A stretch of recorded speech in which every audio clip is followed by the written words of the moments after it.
안녕하세요. AI와 함께 미래 기술과 투자 아이디어를 탐색하는 너디 오라클 리서치의 연구원 엘리입니다. 안녕하세요. 기술 파트를 맡고 있는 누구일까입니다. 지난 8월 셋째 주 AI 관련 주식들이 조정을 받으면서 많은 투자자분들이 마음고생을 하셨습니다. 특히 마이크로소프트 주가가 주간 기준으로 1.91% 하락하는 등 일부 빅테크 기업들이 약세를 보였는데요. 저희가 지난 방송에서 AI 산업이 역동적인 변곡점을 지나고 있고 이제는 단순히 뛰어난 모델이 아니라 실제적인 인프라와 구체적인 수익 모델이 중요해졌다고 분석했었는데 이번 조정이 바로 그 증거라고 볼 수 있을까요? 네, 엘리님 말씀이 맞습니다. 시장의 패러다임이 가능성에서 수익성으로 넘어가면서 나타나는 자연스러운 성장통이라고 분석하고 있습니다. 과거에는 AI의 잠재력만으로도 주가가 올랐다면 이제 시작은 구체적인 투자 수익률, 즉 ROI를 요구하기 시작했습니다. 이번 조정은 그 첫 번째 시험대라고 볼 수 있겠습니다. 그래서 오늘 너디 오라클 리서치에서는 이 문제를 정면으로 다뤄보려고 합니다. 많은 분들이 공포에 떨고 있는 AI 버블론의 실체를 파헤쳐 보겠습니다. 저희와 같은 기관 투자 전략가들이 현재의 시장을 분석하기 위해 핵심 프레임워크로 사용하고 있는 1999년 닷컴 버블과의 비교를 통해 지금 상황이 과연 제2의 닷컴 버블인지 구체적인 데이터로 공통점과 차이점을 짚어보겠습니다. 그리고 가장 중요하게는 이 혼란 속에서 우리 투자자들이 살아남기 위한 회복 탄력적 AI 포트폴리오를 구체적으로 제안하고 이 투자 전략이 유효한지를 스스로 검증할 수 있는 핵심 관찰 지표까지 모두 제시해 드릴 예정이니 오늘 방송 끝까지 함께해 주시기 바랍니다. 본격적인 분석을 시작하기 전에 저희 채널에 깊이 있는 정보를 놓치지 않도록 지금 바로 구독과 좋아요 버튼 한 번씩 부탁드립니다. 댓글로 질문을 남겨주시면 저희가 다음 분석에 참고하고 있으니 활발한 참여도 부탁드립니다. 알림 설정까지 해두시면 가장 빠르게 저희 소식을 받아보실 수 있습니다. 그럼 시작하겠습니다. 누구일까님, 지난주 시장의 변동성 때문에 많은 분들이 불안해하고 있습니다. 일부 언론에서는 AI 거품이 터지기 시작했다는 자극적인 분석까지 내놓고 있는데요. 이 하락의 진짜 원인은 무엇이라고 봐야 할까요? 네, 결론부터 말씀드리면 AI의 근본적인 가치가 훼손된 것은 아닙니다. 이번 조정의 핵심 원인은 단기적인 과열에 따른 차익 실현 매물과 거시경제 지표의 영향이 컸다고 분석됩니다. 중요한 것은 AI 기술의 발전이나 기업들의 도입률 같은 핵심 성장 동력은 여전히 견고하다는 사실입니다. 그렇군요. 하지만 저희 같은 전문가들이 현재 시장을 분석하기 위해 1999년에 닷컴 버블 사례를 주요 분석 툴로 사용하면서 오히려 시장의 공포감이 더 커진 측면도 있습니다. 이 비교를 제대로 이해하려면 먼저 가트너 하이프 사이클이라는 개념을 알아야 할 것 같은데요. 시청자분들을 위해 쉽게 설명해 주실 수 있을까요? 물론입니다. 가트너 하이프 사이클은 하나의 신기술이 등장해서 시장에 정착하기까지 겪는 5단계를 보여주는 모델입니다. 첫 단계는 1995년 넷스케이프의 IPO처럼 기술이 처음 등장하는 혁신 촉발. 두 번째는 기대감이 최고조에 달하는 부풀려진 기대의 정점입니다. 2000년 3월 나스닥 지수가 5,048포인트를 기록했던 닷컴 버블이 바로 이 정점 구간이었습니다. 그렇다면 그 정점 다음에는 무엇이 오나요? 바로 환멸의 계곡이 찾아옵니다. 거품이 꺼지면서 수많은 기업들이 사라지는 가장 위험한 구간이죠. 실제로 2000년 3월부터 2002년 10월까지 나스닥 100 지수가 78% 폭락했고 이 과정에서 패치컴, 웹밴, 이토이즈와 같이 박대한 마케팅 비용을 썼지만 수익 모델이 없던 수많은 인터넷 기업들이 파산했습니다. 이 시기에 약 5조 달러의 투자자 자산이 증발했습니다. 그렇다면 닷컴 버블이라는 환멸의 계곡에서 살아남은 기업들의 특징은 무엇이었나요? 그것이 지금 우리에게 중요한 교훈이 될 것 같습니다. 핵심은 네 가지였습니다. 첫째, 아마존의 물류 인프라처럼 경쟁자가 모방할 수 없는 방어 가능한 실질 자산을 가졌고, 둘째, 명확한 수익화 경로가 있었으며, 셋째, 기술 과시가 아닌 고객의 실제 문제를 해결했고, 마지막으로 엄격한 재무 기율을 지켰습니다. 정말 중요한 포인트네요. 막연한 꿈이 아니라 실제로 돈을 버는 비즈니스 모델. 그렇다면 이제 가장 중요한 질문을 드려야겠습니다. 현재 AI 시장은 이 하이프 사이클의 어디쯤에 와 있다고 봐야 할까요? 네, 현재 AI 시장은 두 개의 다른 사이클이 공존하는 분기된 버블 상태입니다. 범용 제너레이티브 AI는 환멸의 계곡에 진입했습니다. MIT 연구에 따르면 기업의 전용 AI 통합 시도 95%가 실패하고 있고 CEO의 30% 미만이 AI 투자 수익률에 만족하고 있습니다. 반면 자율적으로 작업을 수행하는 AI 에이전트는 이제 막 부풀려진 기대의 정점에 도달했습니다. 그렇군요. 닷컴 버블과의 결정적인 차이점은 무엇일까요? 바로 시장을 이끄는 기업들의 체력입니다. 닷컴 시대의 기업들은 대부분 수익 없이 비전만 팔던 회사들이었습니다. 하지만 지금 AI 시장을 주도하는 기업들은 이미 막대한 수익과 현금을 창출하고 있습니다.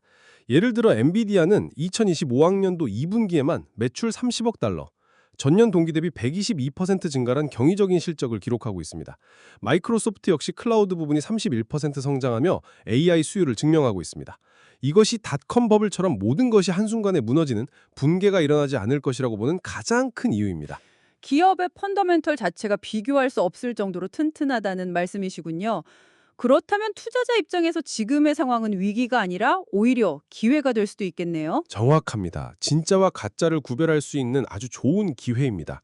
저희는 향후 10년간 AI 시장의 부가가치가 현재 하드웨어 중심에서 애플리케이션, 즉 소프트웨어 중심으로 이동할 것이라고 분석하고 있습니다. 현재 생성형 AI 시장 수익의 83%, 이익의 88%가 엔비디아 같은 반도체 기업에서 나오고 있지만 이것은 과도기적 현상입니다. 과거 클라우드 시장이 서버 같은 하드웨어에서 서비스형 소프트웨어, 즉 사스 중심으로 재편되었던 것과 같은 흐름이군요. 구체적으로 어떤 기업에서 어떤 기업으로의 이동을 예상하시나요? 네, 그렇습니다. 현재는 엔비디아 같은 하드웨어 기업이 시장을 지배하고 있지만 장기적으로는 AI 기술을 활용해 특정 산업의 문제를 해결하는 애플리케이션 기업으로 부가가치가 이동할 것입니다. 예를 들어 AI 네이티브 보안 플랫폼을 제공하는 크라우드 스트라이크나 기업 워크플로우 자동화 시장의 리더인 서비스나우 같은 기업들이 그 중심에 설 것입니다. 네, 그렇다면 이런 분석을 바탕으로 우리 투자자들이 지금 당장 실행할 수 있는 구체적인 투자 전략이 필요합니다. 너디 오라클 리서치에서 제안하는 포트폴리오는 무엇인가요? 저희는 단기 변동성을 견디고 장기적인 가치 이동을 포착하기 위해 회복 탄력적 AI 포트폴리오를 제안합니다. 이 포트폴리오는 세 가지 등급으로 나뉩니다. 세 가지 등급이라면 어떻게 구성되나요? 먼저 핵심, 코어 등급이 40%를 차지합니다. 여기에는 AI 인프라의 독점적 공급자이자 오늘의 현금 흐름을 책임지는 시장 지배자들이 포함됩니다.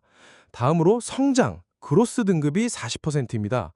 이 그룹은 가치 이동의 최전선에 있는 애플리케이션 계층의 유망주들로 구성됩니다. 마지막으로 분산, 다이버스드 등급이 20%로 차세대 혁신을 이끌 잠재적 게임 체인저들을 담습니다. 각 등급별로 구체적인 기업과 투자 이유를 설명해 주실 수 있을까요? 물론입니다. 핵심 등급에는 엔비디아, 마이크로소프트, 아마존이 포함됩니다. 엔비디아는 AI 인프라의 독점적 공급자이고 마이크로소프트는 애저 AI와 코파일롯을 통한 압도적인 기업 유통망을 가졌습니다. 아마존은 AWS의 시장 지배력과 함께 최근 기업 시장에서 오픈 AI를 추월한 엔트로픽에 대한 투자를 통해 전략적 포지셔닝을 강화했습니다. 엔트로픽이 기업 시장에서 오픈 AI를 추월했다는 것은 매우 중요한 정보네요. 성장 등급은 어떻게 구성되나요? 성장 등급에는 앞서 언급한 크라우드 스트라이크와 서비스나우 그리고 엔트로픽 자체를 포함합니다. 크라우드 스트라이크는 AI 네이티브 보안 플랫폼으로 강력한 시장 점유율을 확대하고 있고 서비스나우는 기업 워크플로우 자동화 시장의 리더입니다. 엔트로픽은 기업 사용량 기준 시장 점유율 32%를 차지하며 25%의 오픈 AI를 앞질렀다는 보고서가 있을 만큼 강력한 경쟁자로 부상했습니다. 그렇다면 저희 시청자분들이 이 투자 전략이 올바른 방향으로 가고 있는지 스스로 확인할 수 있는 방법이 있을까요? 어떤 지표들을 눈여겨봐야 할까요? 아주 좋은 질문입니다. 저희는 세 가지 범주의 핵심 관찰 지표를 대시보드처럼 활용하시길 제안합니다. 세 가지 범주라면 어떤 것들인가요? 첫째는 가장 중요한 시장 및 재무 지표입니다. AI 시장 전체 수익에서 애플리케이션 계층의 수익 비중이 늘어나는지는 가치 이동의 가장 직접적인 증거입니다.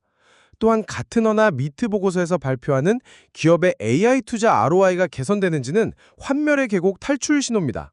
기술적인 측면에서 주목할 지표도 있을까요? 네, 두 번째는 기술적 지표입니다. GPT, 클로드, 제미나이 같은 초상위 모델 간의 성능 격차가 줄어드는지를 봐야 합니다. 성능이 평준화될수록 가치는 모델 자체가 아니라 이를 활용하는 애플리케이션으로 이동하게 됩니다. 또한 오픈소스 모델의 기업 채택률이 높아지는지도 중요한 변수입니다. 마지막으로 저희가 통제할 수 없는 외부 요인도 있을 텐데요. 맞습니다. 세 번째는 거버넌스 및 규제 환경입니다. 유럽연합의 AI법 같은 주요국의 AI 규제 법안이 산업에 어떤 영향을 미치는지 지속적으로 모니터링해야 합니다. 오늘 정말 깊이 있는 이야기들 많이 나눴네요. 누구일까님, 오늘 다룬 핵심 내용들을 시청자분들이 이해하기 쉽게 다시 한번 정리해 주실 수 있을까요?